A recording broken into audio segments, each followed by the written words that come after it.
Welcome to selfdiscoverymedia.com, where we discover the communities that are making a difference in the lives of others. Our self-discovery is something we are all making on our life's journey. Here you will find the people that will be your guidance, that will be your inspiration, that will be there for you in support on your journey of life. Do enjoy.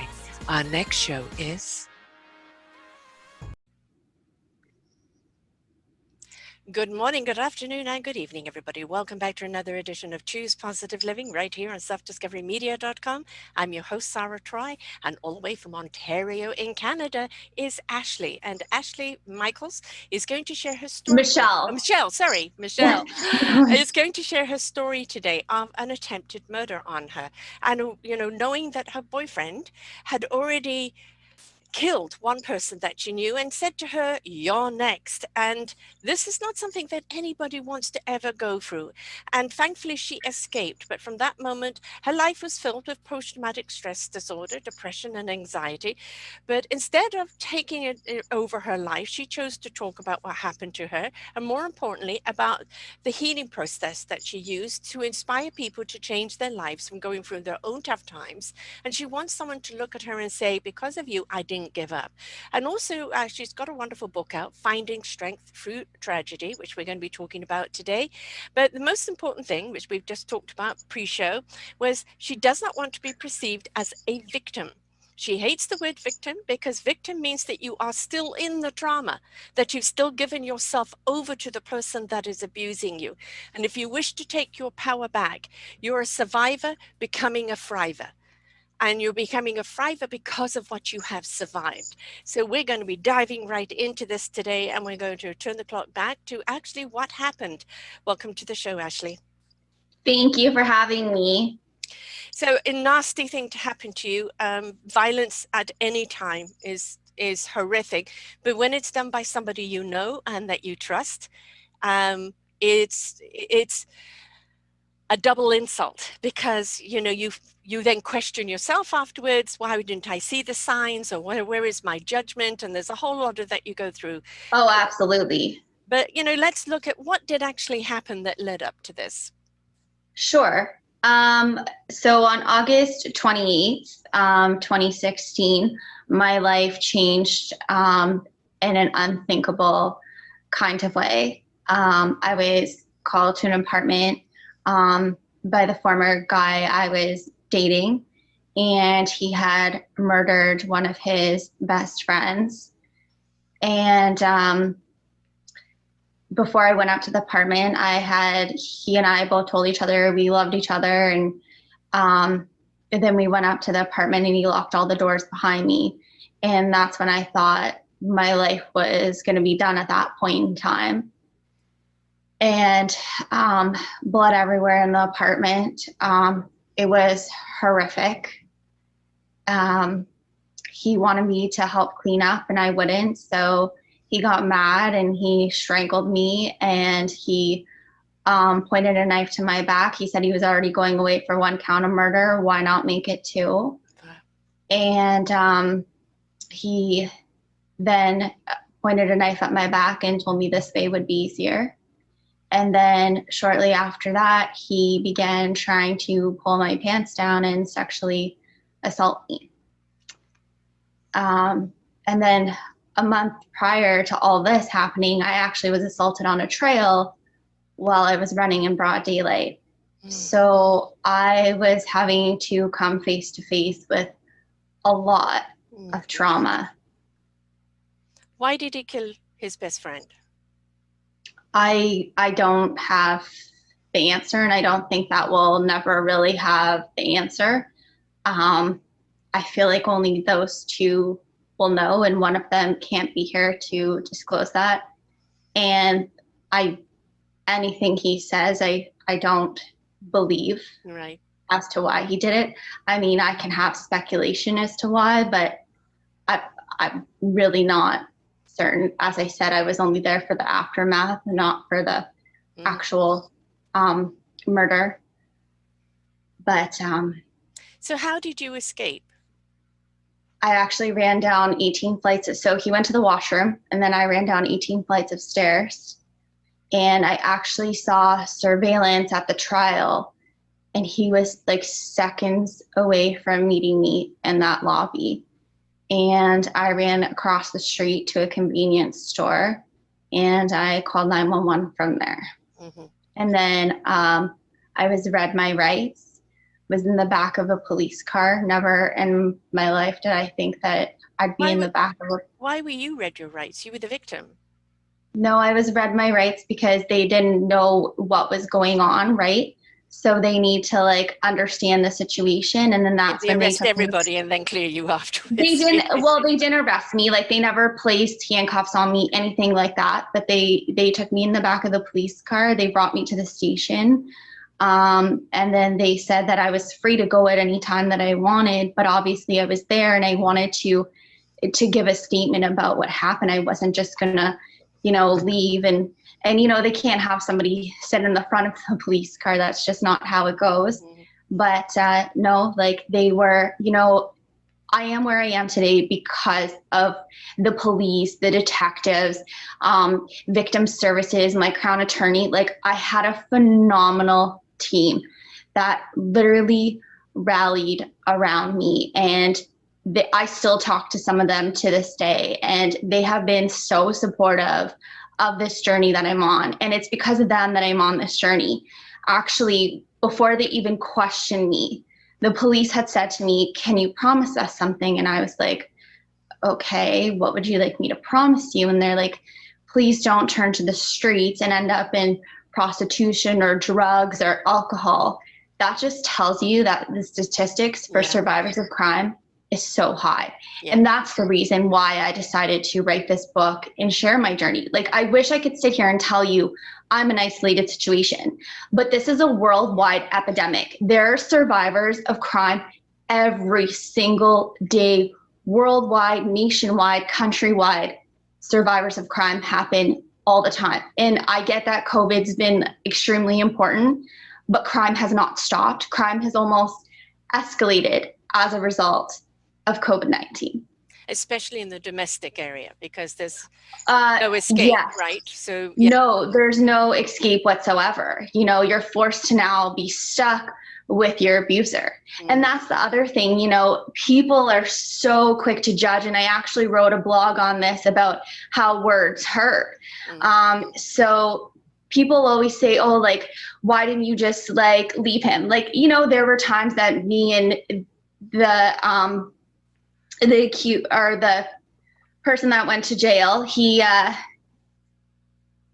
me and him like didn't always see eye to eye on things. And, there are times where people are like, "Oh, you should just like, walk away." But like, it's not always that simple to walk away, especially when you care about a person, you want to see them succeed, you want to see them be successful, you want the best for that person, right? And my first relationship ever actually in college was extremely abusive, extremely toxic. Anyways, what ended up happening there is people were like, "Okay, well, why don't you just leave?" Well, I couldn't because I was living with him at the time. I had signed a 1-year lease, right? So people don't understand that it's not just that simple to leave. Like, there's finances involved. There could be children involved. Mm-hmm. There's just so many reasons why you can't just pick up and leave too. And it is the most dangerous time when you leave your abuser. And that's called separation assault. That's when you're most likely to get killed, when you leave your abuser. Yeah, without the support. You need to have the support in place. Yes. You need to have an exit plan. You need to have a plan. And I'm not just talking about going to a neighbor's house or going to somewhere where they're going to find you, especially if this person's been in your life for so long. Right. You want to reach out to your community resources, go to your local shelter. They will help you create a plan. And that's something that's free, no cost. That's what you need to do. Yeah. Yeah. And also make sure that you document the abuse. Very often when something happens and they find a victim dead and they can see bruises, they can see everything on them, but has there been any has they ever come forward before? Most people are too scared to come forward, too scared to go to the police because they're too scared of the repercussions they're going to get. So they keep quiet about it. Grin and bear it, or pray for the time that they can exit. But we don't empower people that are trapped to find a way out without No. feeling Mhm. doubly victimized, which very often can happen. And it's very easy to say to someone, just leave. Yeah, I've been there, I've done absolutely. that. And you get to a point where you just have to. But as you said, have the exit strategy. It's very important to have that, because as you said, I moved 1,000 miles away from a boyfriend, only to find out that he had set someone on following me everywhere. Right. So it's, um, you have to kind of stand up and face them with a group of people or professionals behind you, and make sure the spotlight is put on them. So then, anything they do, they will be looked at. But it's very difficult because there aren't the resources out there with the police and everything else. And very often women are not taken seriously. And it's not just women, men as well. And it's very, very difficult. I mean, he was seconds behind you, but when you ran across the street, did he try and escape then? From what I learned at trial, he went back up to the apartment and collected some stuff, and the police got to him before he had left the apartment. And they ended up arresting him right there on the spot, which thank goodness for that, Yeah, because he also had keys to my apartment as well. right. Um, so I was worried he was going to come back and Hmm. find me eventually. Right, exactly. And we've got to understand that when somebody is vengeful like that, the you quote turn them in, there's a vendetta on their side, because they don't see what they've done wrong to you. They only feel what you've done wrong to them. You know, 110%, absolutely. I completely agree with that.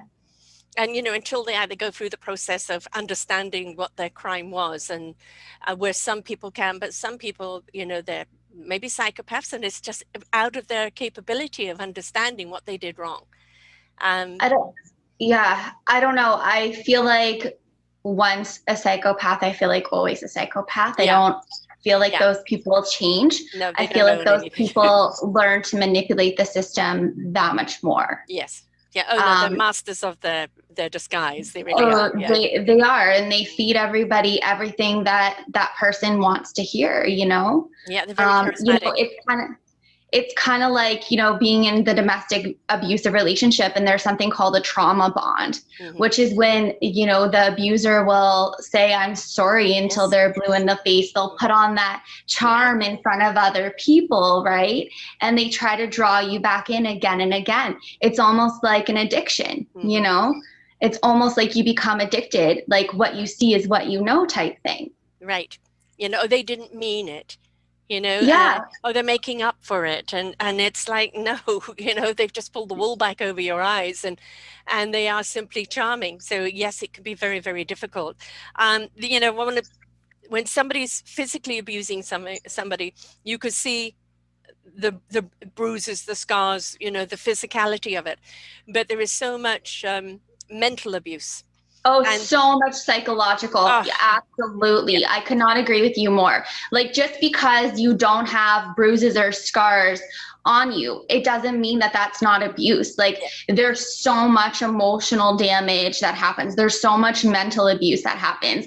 Like, there was some physical aspects in my first relationship with violence, but there was a lot more like mental and emotional. Like, it took him cheating on me for me to leave. right. That's when I finally like said, okay, like I had enough. And I had a lot of good friends at the time, and they took me in right away, and he just kept the apartment. But it was bad. And what you see is what like, I mean, I didn't have the perfect upbringing. I you know it's hard, it's challenging. And I mean, my self-esteem was lowered as a child. I was bullied my whole high school life, for being on honor roll, for being student council. I was bullied because Good. of Hmm. those Yeah. things, right? Like, Hmm. I was like the goody two shoes, and people were envious of that. People didn't like that.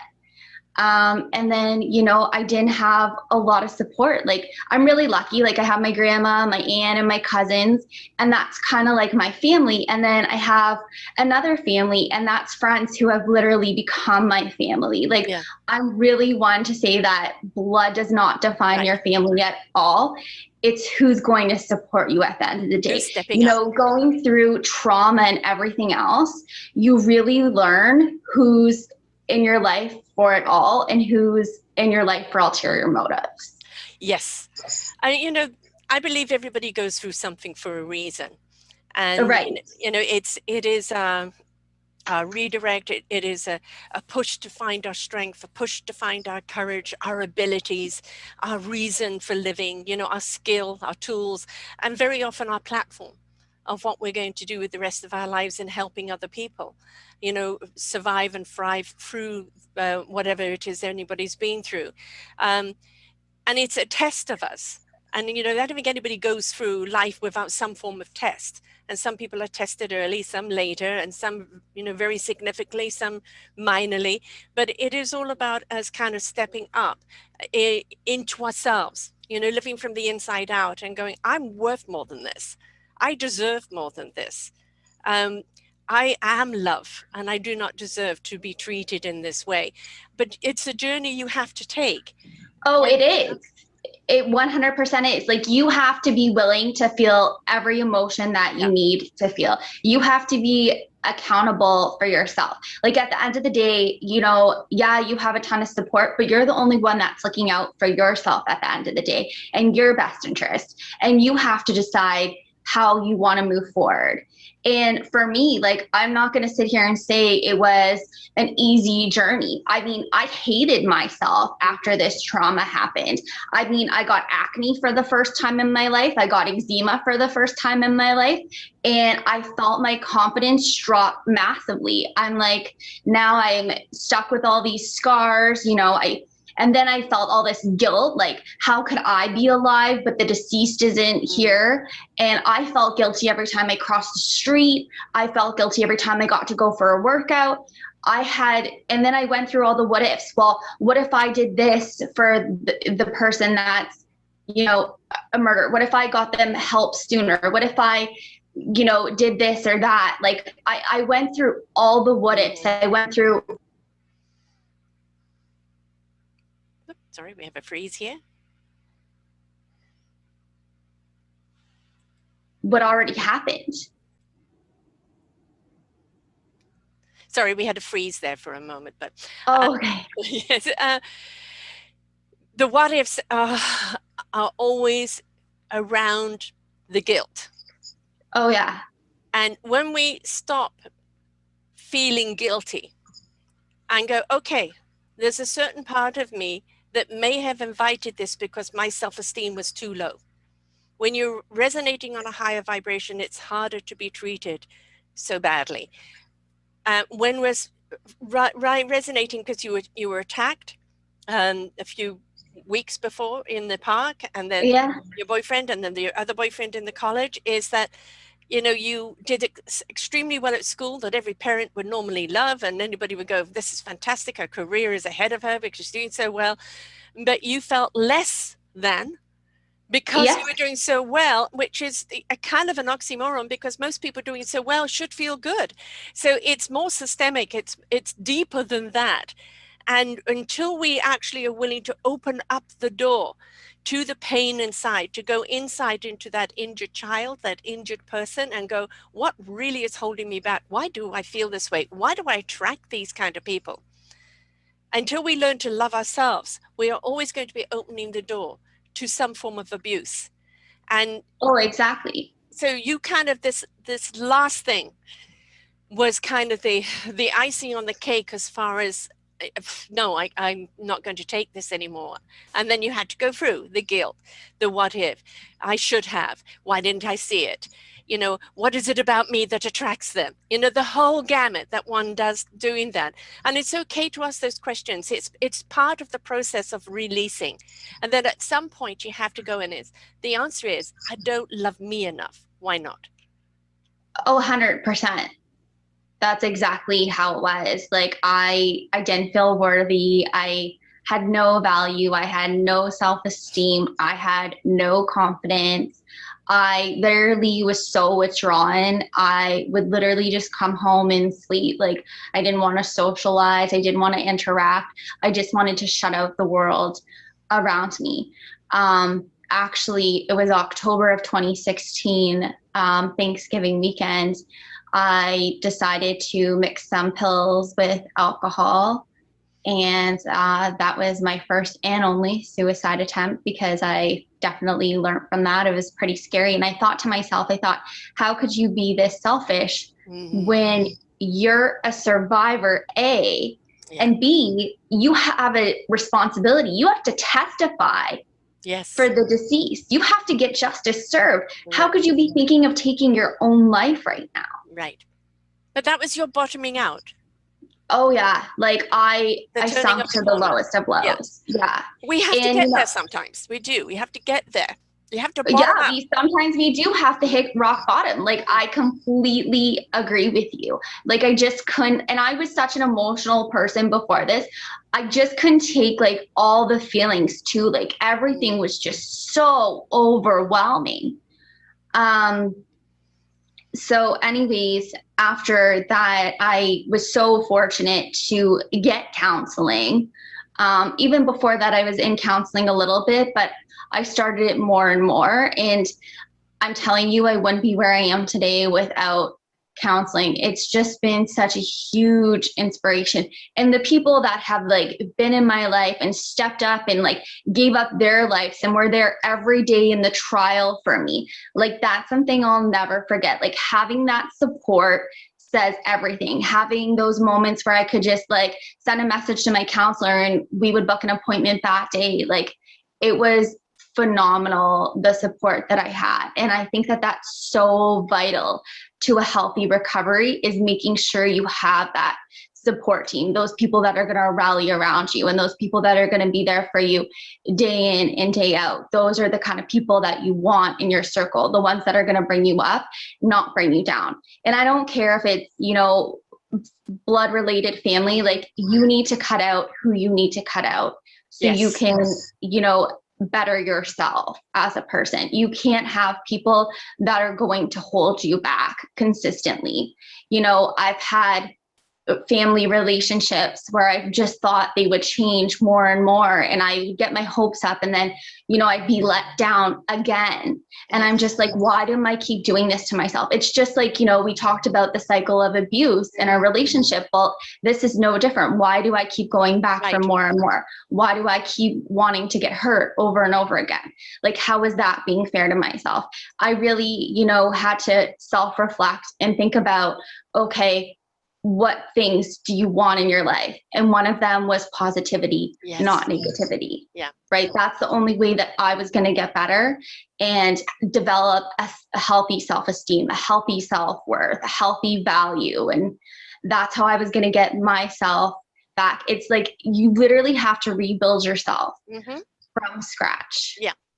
But it's on your terms. It is. It's not on somebody else's condition or expectation. It's on your terms, right? It has to be on your terms. Yeah. You have to, and you have to be willing to put 100% work into yourself. Yes. Like you can't just like give it half of your time. Like I really, really think that coping strategies too are so effective and so vital. Like the gym literally saved my life. But for somebody else, maybe that's going to be writing a book. Maybe that's going to be journaling. Maybe that's going to be going to group therapy. Maybe that's yoga. Like for everybody's going to have a different coping strategy. But for me personally, it was the gym, like going and lifting those weights, built my self-esteem back, built my confidence back. Like it was the beginning stages of rebuilding myself, essentially. Yeah. It was my happy place, like my mini vacation where I go and just de-stress and release all my emotions in a healthy way. Yeah. And we have to find that outlet. And, as you said, it's very, very important. And, I've always been the spiritual counselors, but people call on me when they need help. So when I actually said I need help, nobody believed it. because I'm the counselor, I've got the answers. So why do I need help, or why can't I help myself? And you made a huge point there. You need a team around you. You need, you can call George for this and Matilda for that and Joan for that. And each person plays a different role and they're there as a different strength for you.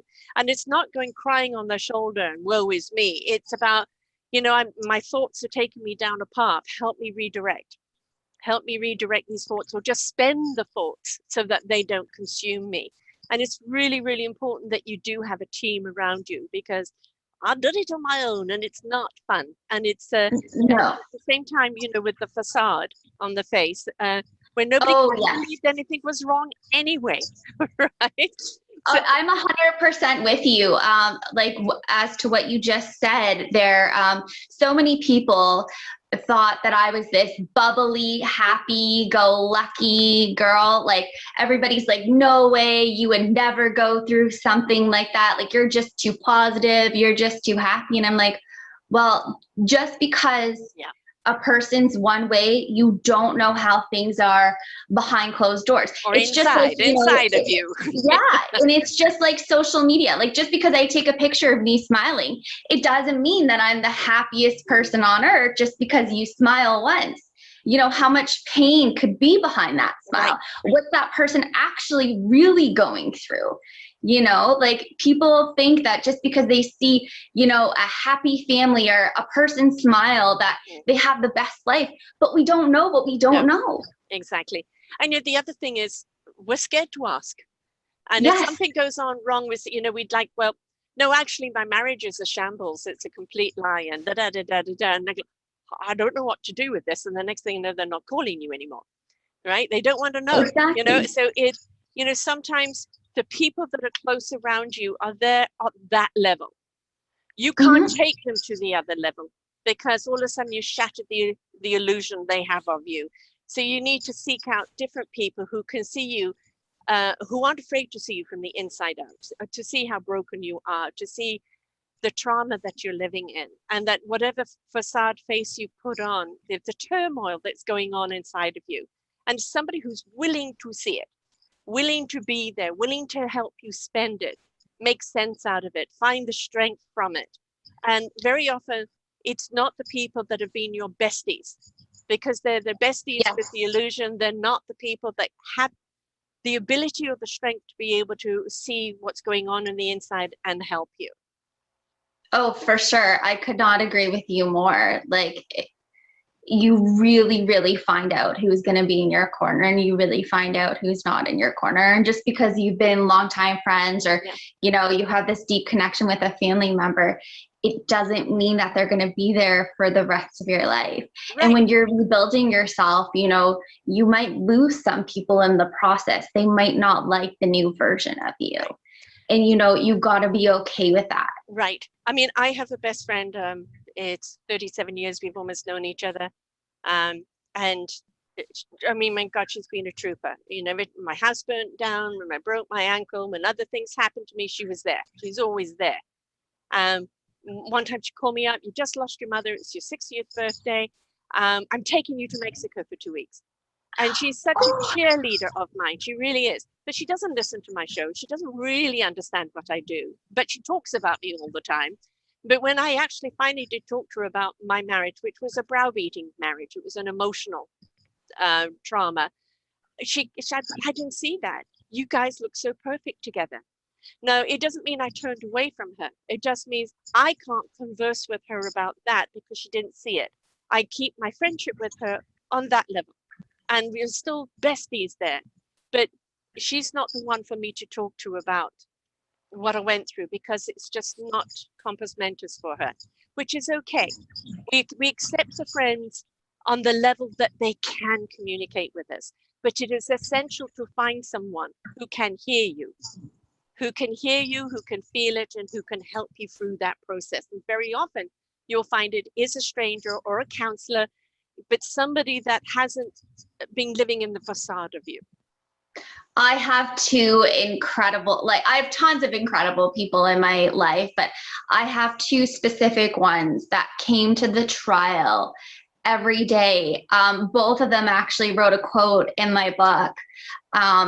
They have been my biggest supporters. Like I don't think I would be where I am today without the both of them. One stepped up and is pretty much like a mother figure in my life, and the other ones we call each other sisters. Like we literally buy each other cards for our birthdays and Christmas that are sister cards. And you know, we look like sisters. I mean, we both got the blonde hair, all that. But I'm so fortunate for the two of them. Like they always put a smile on my face. I know I can call them at any time and they'll be there in a heartbeat for me. And you know, I'm so fortunate. That is one thing I am beyond grateful for, is the amount of great people I have in my life. Like I've been in London for 11 years and I can't tell you how many inspirational people and courageous people that I have in my life. Like that's where I get my strength from, is through them. Yeah. And knowing that they're going to be there to support me no matter what. It's so refreshing to have great people in your life. It's also seeing yourself through their eyes. You know, Yes. we're inclined to see ourselves, the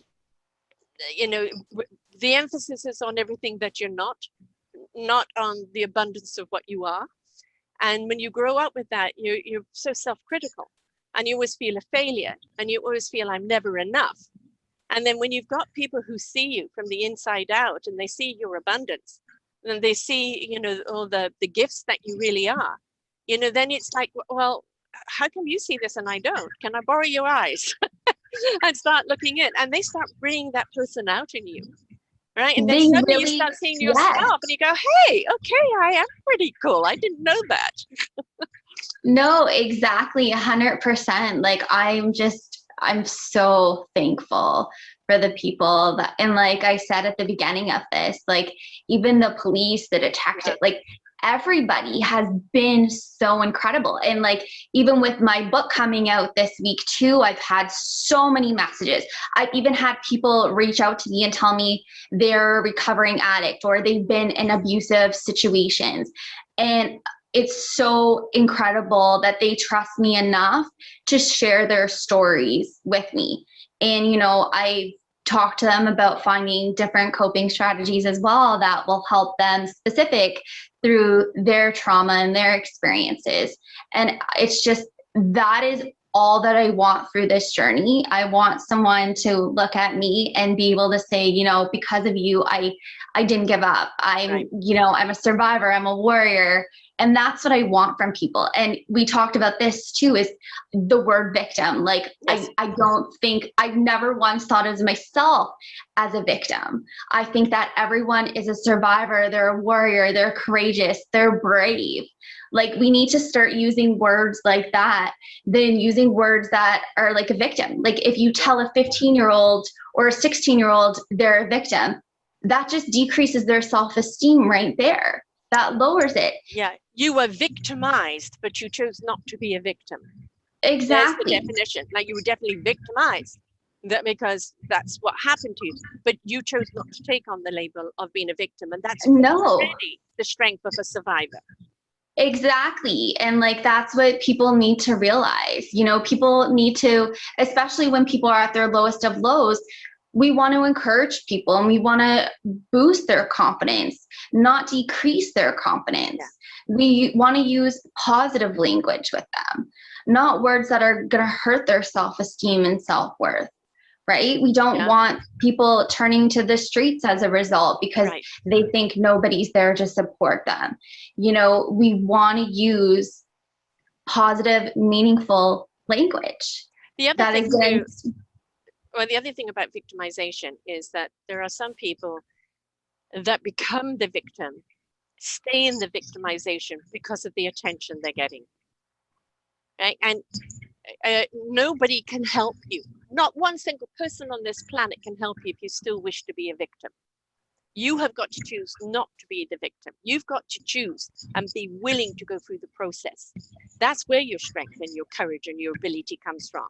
It's not from being the victim, it's deciding not to be the victim.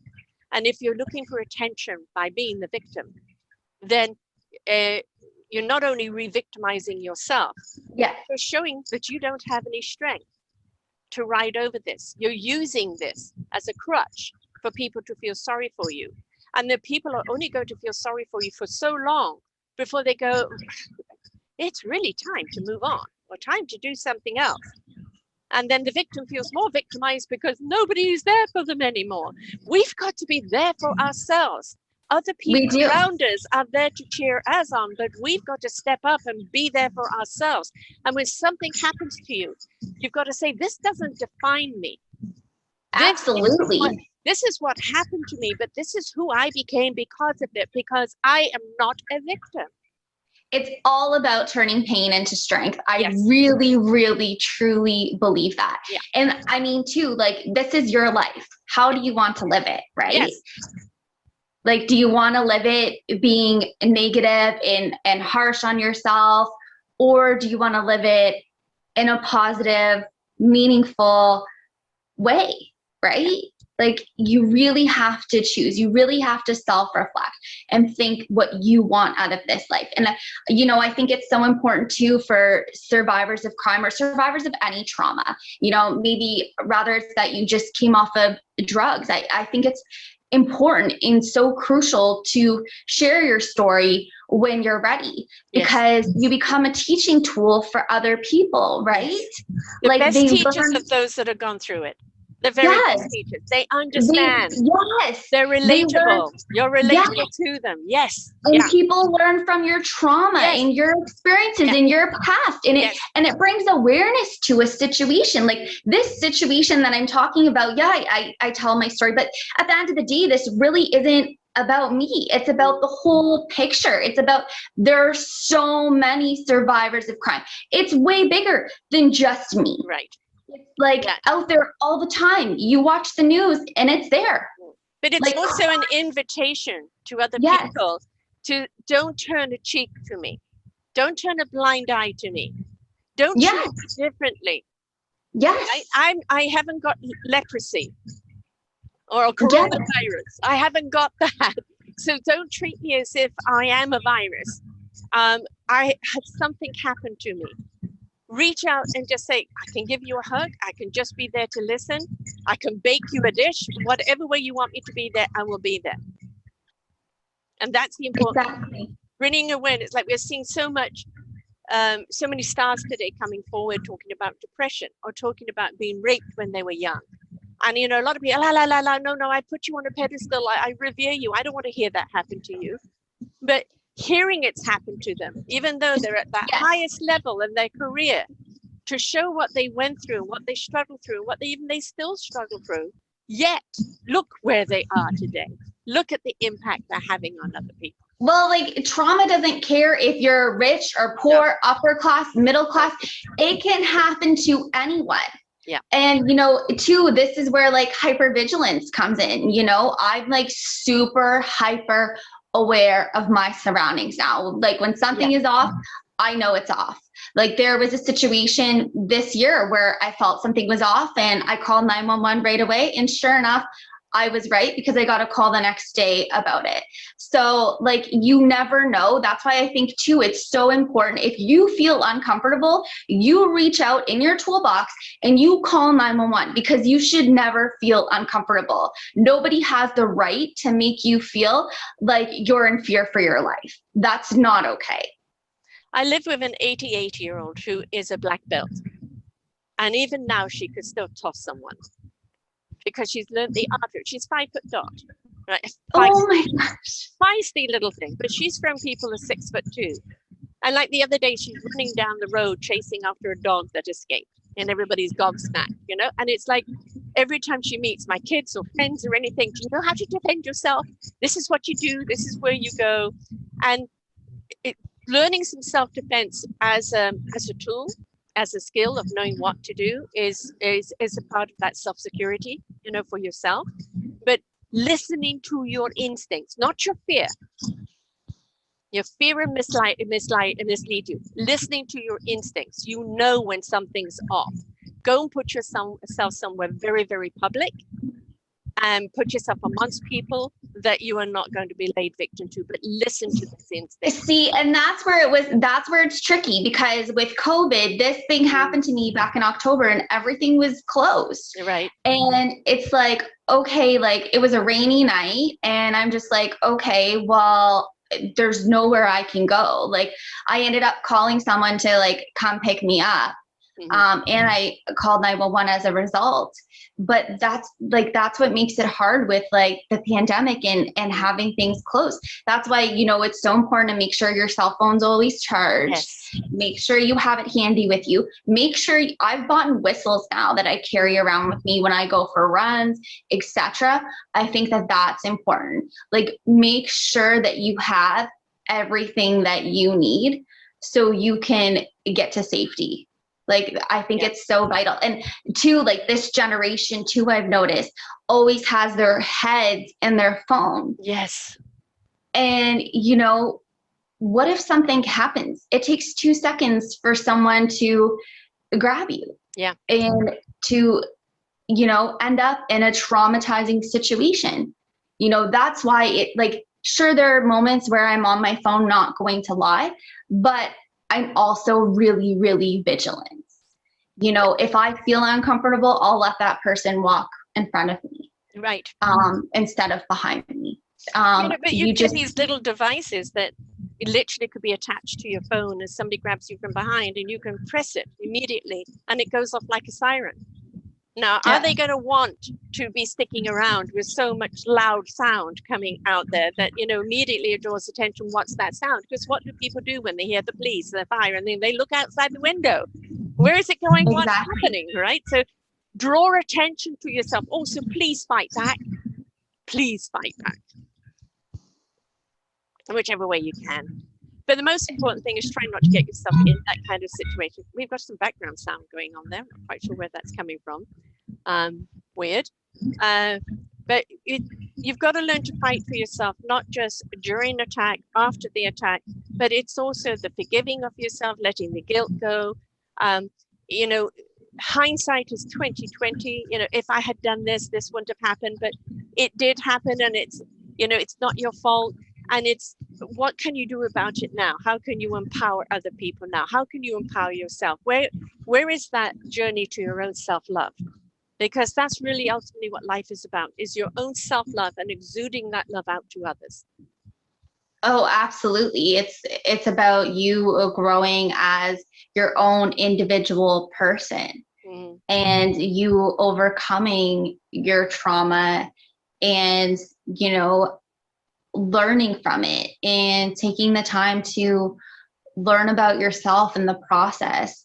I felt like writing a book was, people were like, oh, that must have been so hard. And I felt like it was very therapeutic in a sense. It pretty much allowed me to place all my emotions on paper.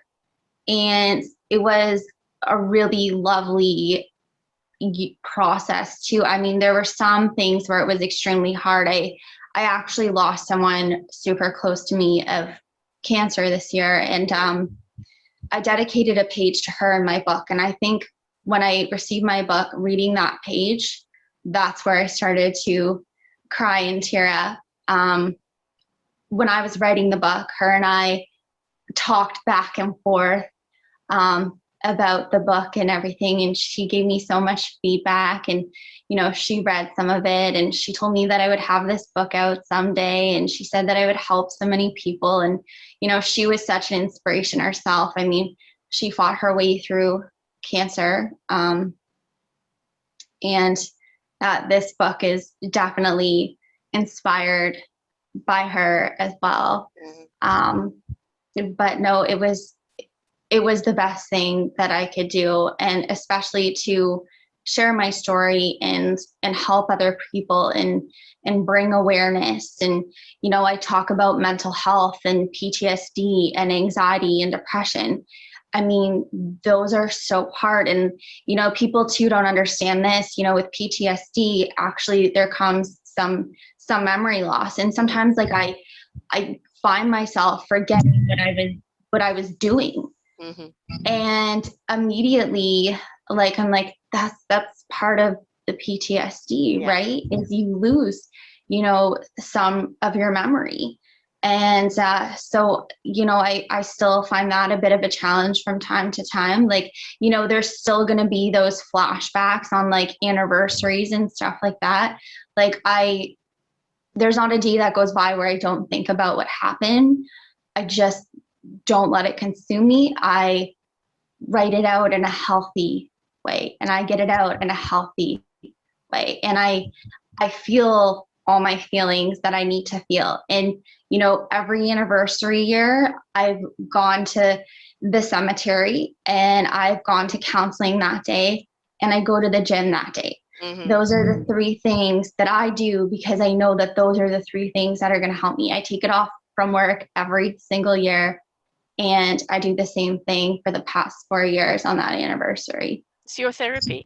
But you also, your blog posts, you write a lot of things, which is not only the things that people don't realize is that you're not sharing to get sympathy. You're sharing to show how to find strength, how to make meaning out of this, and how to share your navigation in life, to thrival, not just survival. And by sharing the stories and the blogs and the ups and the downs, other people that are going through something, they feel that they're not alone, that somebody's listening to them because they feel like that too. You could be talking about their story. And the worst thing you can feel when you've been traumatized with anything is the feeling that you're alone. That is the worst feeling. And you be having people around you, as we said earlier in the tribe, but also reading what other people have gone through. It helps you understand you're not alone. You can find strength. There is a way out of this. I can be whole again. I can step into that self-love. I can have a meaningful purpose. I am abundant. But getting there is a journey. And it's one where you really need to participate in your own healing. And very often just reading a blog like you're writing, your book, which is relatable, sharing a story like this, if for somebody else, they've gone through a different trauma, but nevertheless, it's a trauma and they're finding their way through it. I would say 90% of the people I've interviewed are people who have gone through some form of trauma, some form of heavy redirect or cosmic 2x4. And all of them have said, I wouldn't change anything because who I am today, what I'm doing today, and whom I'm serving today is the abundance like no other. And I wouldn't have got here, I wouldn't be doing what I'm doing had I not gone through what I've gone through. I don't think that time heals all wounds. I think it's what you do in that time. What you do with the wounds. Yeah. Yeah. And for me, this was just, another stage in the healing journey, was writing this book. Yeah. And like you said, it's about being relatable to other people. There are so many people that are going through similar things that we don't think of. Like, right. It's so crazy to me. And this is another reason I had to write a book too. I actually had someone here in London approach me, and she recognized me from the news. And she told me that her only son was murdered as well. And I couldn't get that out of my head as to like just how common it is. Like, it's so sad. And we had someone else here in London that I knew of, and he was murdered on his birthday downtown here in London. Like, it's sad how much this stuff actually happens and how much it's brushed over. If we, I've done shows on doulas, deaf doulas and midwives. And a midwife and a deaf doula are in the same job. One is bringing life into the world, and one is helping life leave. But both should be celebratory. And for a life to be taken before it has a chance to celebrate life, or to have someone around them as they celebrate their exit, is so very sad. We have a soul contract that we sign when we come here, and we don't know what the experience is going to be or how long, but it's for the human experience. But I'm so sick to death of violence. I'm so sick to death of other people in their own insecurity, in their own fear, in their own vulnerability, taking it out on other people. Each one of us has to work on it ourselves, right? It's up to us. It is like, enough is enough. Like, I've had enough of hearing about crime. So what am I doing about it? I'm writing a book. I'm getting my message out there and sharing it with the world. And I'm trying to bring as much awareness as possible to this situation. I want to be the voice of reason. I want to be the voice of change. Yeah. And if these podcasts can get the message out there and help other people and bring awareness, like even on in my book too, I actually have different community resources and outlets that you can reach out to, because those are vital in, you know, recovering and healing and getting through your trauma. Like, you can't do this without the proper help and support. You can't just, you know, a smoker just doesn't quit smoking just like that. It's a process. It's a stepping stone, and you have to be willing to allow other people to help you get to where you need to be as well. Not count on them per se, but allow them to, you know, help you get to where you need to be, like with counselors, with victim services, with all of that stuff is just so powerful. Like, when the police give you resources, take those resources because they will help you. They are there to support you. They are there to get you through it. And you know, wounds become scars, and they're your battle scars. They're always there to remind you of what happened, but they're also to remind you that it's no longer happening to you. That exactly. That you have survived, you have a scar to show for it, but you're not dead. You're still alive, and living is what is important, and what you do with that life.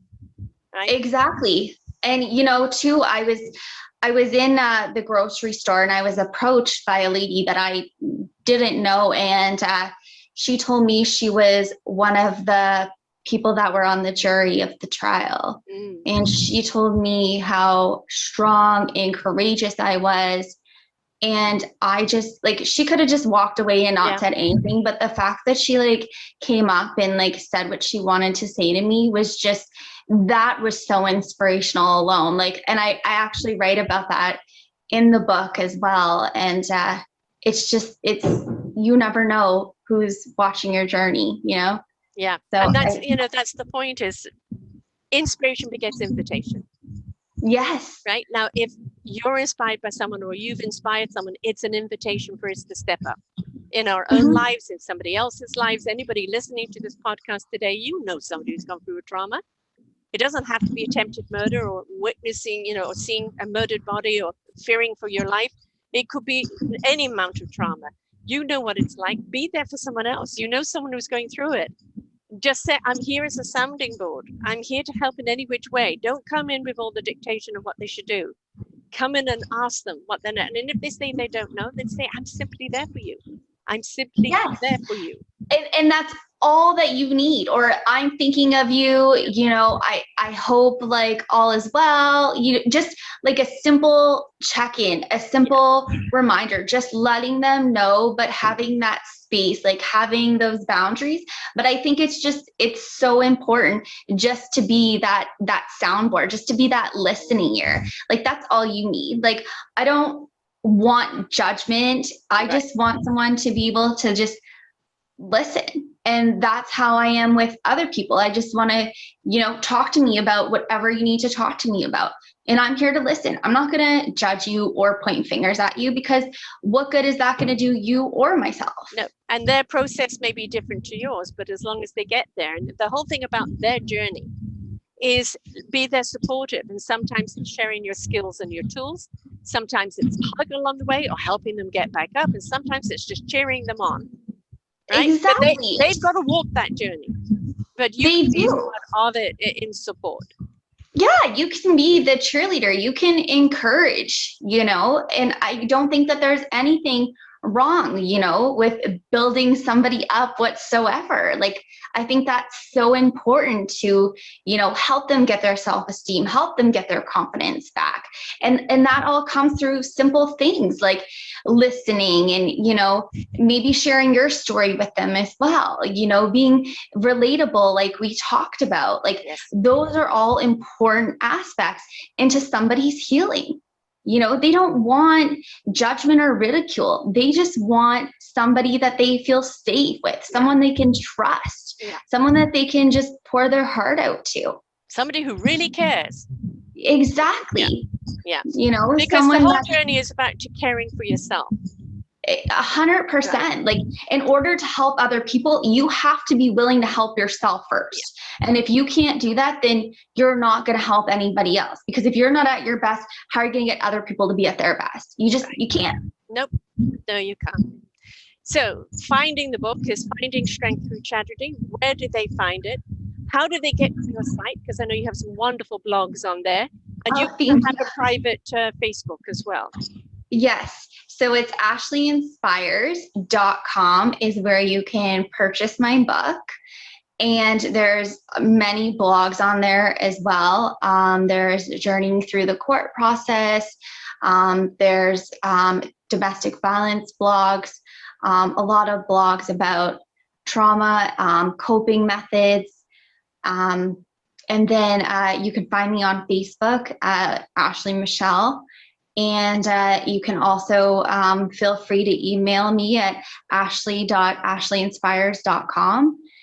And I look forward to people purchasing the book. And I look forward to continuing this journey as well. The whole point of our lives is that we're going to get knocked down. The test is, how do we get back up? And in getting back up, what do we learn from it? What do we discover about ourselves, about our journey? And how do we help others that are being knocked down and get back up again? Because ideally, we are a community that's there for each other. And we're only as strong as we are there in support of each other. Violence will always be there when people are resonating on a low self-esteem and a low vibration.